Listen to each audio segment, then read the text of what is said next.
Let's go. I, F28, kicked my husband out of the house in a fit of rage, contemplating divorce over revelations about his brother's past. Am I overreacting? I'll try to be brief. I'm still fuming. My husband, M29, comes from a big family. 4 brothers, 2 sisters, raised by a single mother for the most part. The youngest of his siblings is Joseph, M19. In the 6 years I've known Joseph, he's always seemed awkward and a little too quiet and socially inept. I have always had a special fondness towards Joseph because he's such a sweet person, and I was a little awkward growing up myself. Joseph has been struggling with some classes, and I've been helping him. My husband took me on a special dinner night to thank me for this, and it was there that he revealed why Joseph sometimes struggles. Apparently, their dad, who is now dead, left their mom over accusations that Joseph was a product of infidelity. He was not. But their dad was super paranoid about infidelity and treated his wife like property. The father started abusing Joseph when Joseph was as young as 2, beating him. He left shortly thereafter and passed away a few years after that. The abuse didn't stop there. My mill picked up where the father left off. The beatings and abuse is too graphic and unspeakable for me to detail it here. It's disgusting and inhumane. My husband said that all the siblings took part, including himself. When I could no longer take listening to the details and the extent to which my husband participated, I asked him why and how he could do those things. He went into full-on defense mode when he saw how furious I was and said they were told he was not their brother. Like, that's a valid excuse? He said the family buried it and doesn't talk about it. That Joseph started defending himself at about 13 and the abuse stopped then. I asked him if anybody had apologized to Joseph. He said he doesn't need an apology, that he just needs to forget, and in time he will. Since that night 3 weeks ago, I have been unable to be affectionate in any way towards my husband.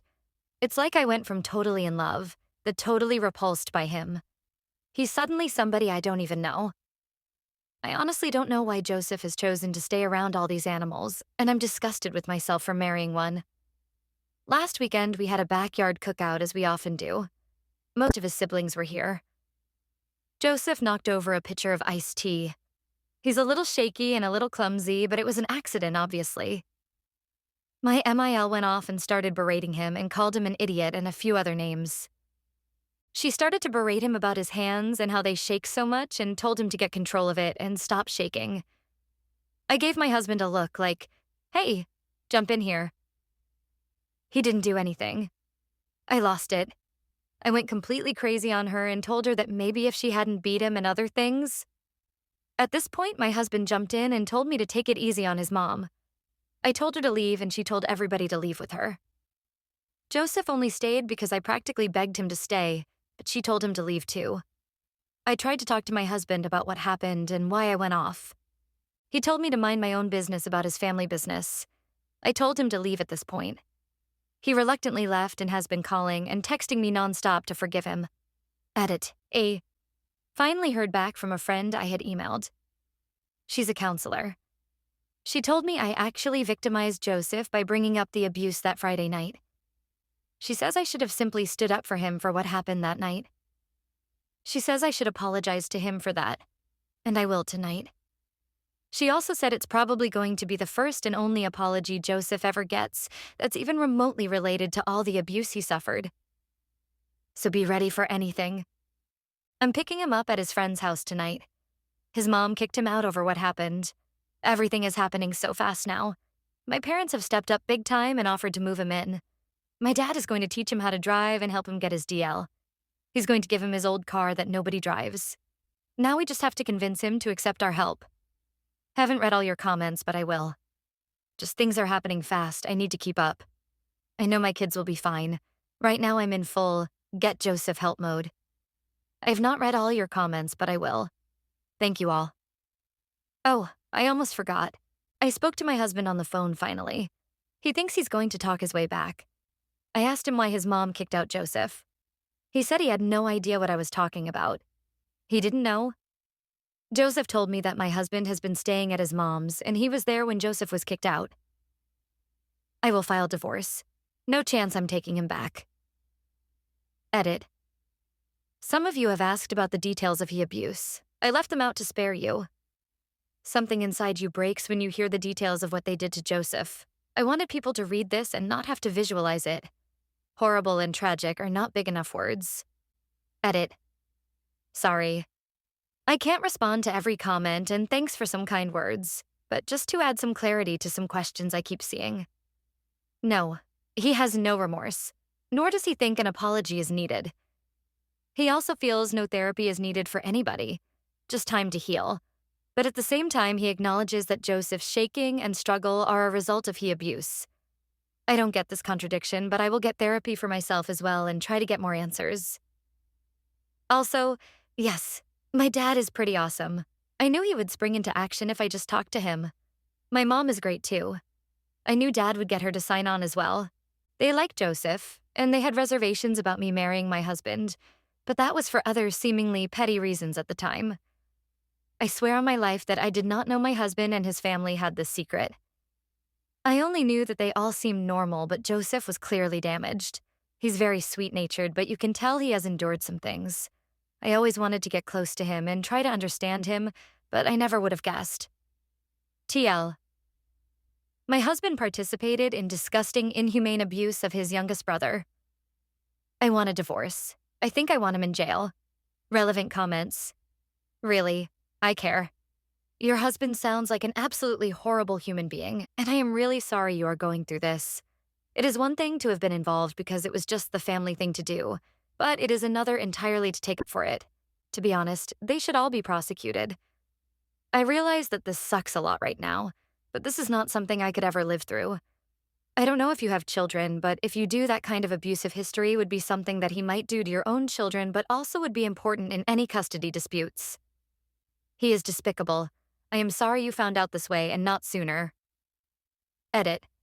When I mentioned being involved with it because it is a family thing, I meant while OP's husband was an impressionable youth, but if this happened until OP's husband was 23, if my math is right, then even the family pressure thing doesn't fly. We are talking about someone who is abusive well into his 20s. OSUP. We have a 4-year-old daughter and a 2-year-old son. My husband has been a good dad, but this changed everything for me. I hate to break up the family because of our kids, but I don't even sleep anymore because I keep picturing what Joseph had to endure. Really, I care. Oh, wow. I am so sorry. I truly believe you are doing the right thing. But wow. It is just scary, even if he is a good dad, that he thinks that is appropriate behavior. Your kids are young and hopefully resilient. They are lucky enough to have a mother with empathy. Oop. Thank you. But yes, I can't get over the fact that even when the abuse began, my husband was around 11. 13. Even at that age, I think you have to know not to treat a child like a piece of trash or a fly you just squash for no reason. Update October 31st, 2015, month and a half later. I filed for divorce after a few conversations with my husband. He blames Joseph for our divorce and became very threatening. At one point, he said he would walk away from me and our 2 kids if I didn't stop the divorce process. I called his bluff and told him, "Good. Go. We would be better off." In my state, it takes 6 months to finalize divorce with children involved. I have sole custody, and he never filed for joint custody, which is good. Now on to Joseph. There's so much, but I'll try to be brief. He's in therapy and lives with my parents. He's sticking it out with school even though he has anxiety and depression. He's fighting really hard to heal. Sometimes he has setbacks and is just like a broken down little boy. He has a very strong will and spirit, and sometimes I wonder how far he would have gone in life even now at 19 if the animals hadn't totally broken him. His siblings and mom still try to contact him and guilt him for not staying with his mom to take care of her as she ages. They all agreed that Joseph's life would be to be the mother's caretaker as they all go on have lived their own as they wish. He actually feels guilty about not fulfilling that, shockingly. He has a long way to go before he realizes that his life is his to do as he wishes. They don't have his phone number anymore, but they email him. My dad got him a new phone because his mom would call him and berate him and guilt him. It seemed like every conversation with her set him back 2 steps. She still knows how to crush him, sadly. I wish she didn't have that power over him. I've never wished a death penalty on somebody like I do on her. He's dating a girl and I'm scared she might hurt him, break his heart. But my dad is more encouraging of that and has to remind me to not overprotect him. Joseph has become very close with my mom. He drives her grocery shopping and enjoys doing that stuff with her. My dad taught him how to drive in like 1 week. He is about to go take his driving test for his DL. He's still on a learner's permit. There are a lot of positive things going on, but progress is very slow, and sometimes it's like watching a clock. It just seems like he's standing still in terms of anxiety and depression. I can't say too much about all that's going on, but I can say that my parents have an attorney and are going through the adoption process. I wanted this to be a more upbeat and positive update, but honestly, Joseph struggles a lot. Law enforcement is now involved because some of the physical abuse is more recent than I thought, just from his mom. He has a few scars and he has broken bones that never healed properly because he never got medical attention. Protection orders are likely to be granted. If they are, then according to the investigators, charges will almost be inevitable. That part of it I can't say much about, but can say that Joseph is willing to go forward with that process for now, under the guidance of his therapist. But we have been warned that he may choose to back off later. Though one cop said there is a point of no return for the DA even without Joseph's cooperation. TL. Aaron, my divorce in full custody is likely. Joseph is fighting hard to turn things around for himself. He has a long way to go. It's so hard for him. He's like a superhero the way he pushes forward. Relevant comments. Lazy Tits 127. Wow, OP. Thank you for helping him so much. If you didn't do what you did that night, he would still be getting abused by his mom. You and your family are great people. Keep up with the updates if you can. It's good you divorced, because if that's your husband's mentality, I can't imagine what justification he would have if he hit your kids in the future. Tell Joseph to make a new email. Just so he can start fresh. Don't delete the old one in case the police need any emails from his family. I still can't believe how everything can change so quickly. Happy Halloween, Opie. Oopie. You're right. My life, my kids' lives, and Joseph's life, totally different trajectory now. Futures forever and drastically changed. OOP, on how her parents are adopting an adult. Our state allows for this to happen so that Joseph can have benefits like medical insurance, as long as he's still a student. It gives Joseph inheritance rights, and it gives my parents medical decision rights in case Joseph was to have an accident and was not able to speak for himself. That way his mom can't try to take over if God forbid this happened. OOP was asked how often her husband was hit. Yes, I did ask. He was never hit. Joseph was the only one who was physically abused. But obviously it was toxic for everybody. But Joseph was absolutely the only abused one. He was singled out by their dad originally, then the mom also kept it up. How did OOP not see anything before it? I missed a lot of things, but my friends are not coming forward with things they witnessed that I either didn't see or was in denial about. He is somewhat of a Jekyll and Hyde, but there were signs I should have paid more attention to. His family, however, they really do a good job of hiding the inner workings of the family and their disgusting secrets.